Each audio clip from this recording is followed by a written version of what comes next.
छत्रपती शिवाजी महाराजांच्या आई जिजामाता यांचा राजवाडा म्हणजेच त्यांचे माहेरघर यांच्याविषयी माहिती। छत्रपती शिवाजी महाराजांच्या आई जिजामाता यांच्याविषयी माहिती। जिजामाता राजमाता जिजाऊ यांचा जन्म जानेवारी 12 इसवी सन 1598 रोजी बुलढाणा जिल्ह्यातील सिंदखेड राजा येथे झाला। राजमाता जिजाऊ या हिंदवी साम्राज्याचे संस्थापक छत्रपती शिवाजी महाराजांच्या मातोश्री होत्या। आज हे स्थळ केवळ ऐतिहासिक स्थळ नाही तर एक पर्यटन स्थळ म्हणून देखील ओळखले जाते। जिजाऊ मासाहेबांचा जन्म भुईकोट राजवाड्यामध्ये 12 जानेवारी 1598 रोजी झाला। आकर्षक भव्य प्रदेशवार असणारा हा राजवाडा सिंदखेड राजा नगरीमध्ये मुंबई नागपूर हायवेवरती लागूनच आहे।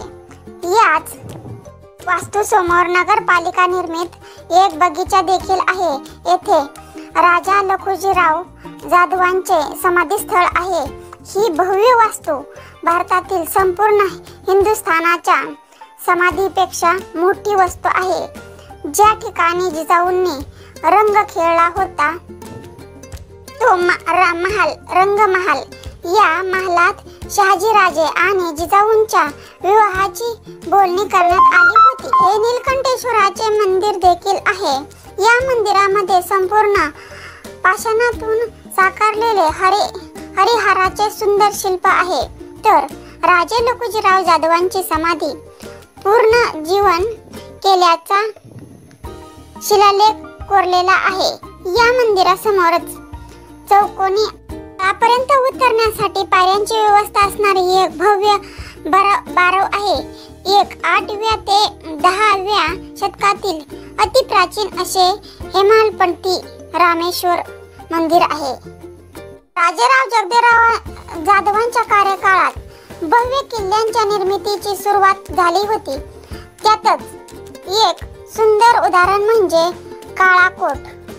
ती भव्य आणि मजबूत अशा या काळकोठाच्या भिंती 20 फूट रुंद आणि तेवढ्याच उंच आहेत। यासोबतच साखरवाडा नावाचा 40 फूट उंच भिंतीचा पारकोट येथे बघायला मिळतो। त्या परकोटावर निगराणीसाठी अंतर्गत रस्ता, आतमध्ये विहीर, भुयारी तळघरे, भुयारी मार्ग आहेत। या वास्तूचे प्रवेशद्वार देखील अतिसुंदर आहे। मोती तलाव म्हणजे सिंचनासाठी पाणी सोडण्याची सुव्यवस्था आणि त्या काळातील जल अभियांत्रिकीचा अतिउत्कृष्ट नमुना।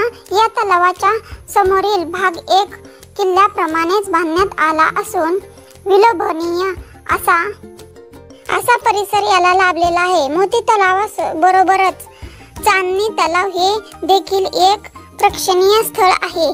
तलावाच्या मधोमध 3 मजली इमारत बांधण्यात आली आहे। या परिसरात अतिशय रेखीव पद्धतीने बांधण्यात आलेली पुतळा बारव आहे।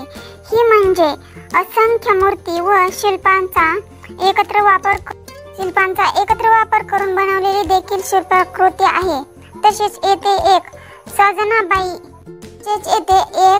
सजनाबाई विहीर आहे। त्या काळी या विहिरीतून गावामध्ये पाणी पुरवठा भूमिगत बंदिस्त नाल्यांद्वारे केला जात होता। या विहिरीच्या अंतर्गत उतरण्यासाठी पायऱ्यांची सुविधा सुद्धा केलेली आहे।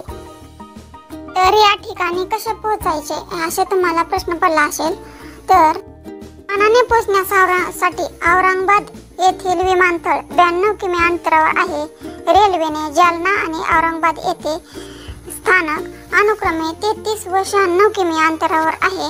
रस्त्याने महाराष्ट्र राज्य मार्ग परिवहन महामंडळाच्या बस स्थानक मधून नियमित राज्य परिवहन बस उपलब्ध आहेत। तर शिवभक्तांनो, तुम्हाला जर हा व्हिडिओ आवडला असेल तर नक्की व्हिडिओला लाईक, शेअर, कमेंट आणि सबस्क्राईब करायला विसरू नका। थँक्यू।